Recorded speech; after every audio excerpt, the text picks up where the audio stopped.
சரி, இப்ப நாம பார்க்க போறது ஆயில்யம் நட்சத்திரத்த பத்தி தான்.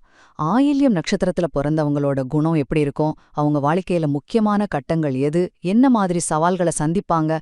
இதையெல்லாம் ஜோதிட ரீதியா ஒரு அலசல் பார்க்கலாம். முதல்ல இவங்க உழைப்பால முன்னேறக்கூடியவங்க. ஒரு முடிவு எடுத்துட்டாங்கன்னா யாருக்காகவும் அதை மாத்திக்கவே மாட்டாங்க. ரொம்ப உறுதியா இருப்பாங்க.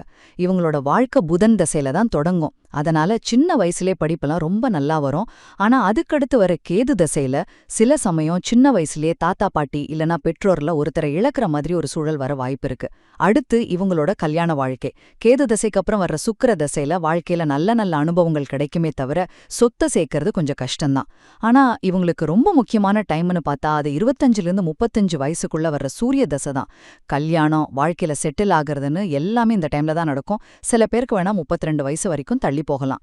ஹெல்த்தை பொறுத்த வரைக்கும் நரம்பு சம்பந்தமான சில பிரச்சனைகள் வர வாய்ப்பு இருக்கு.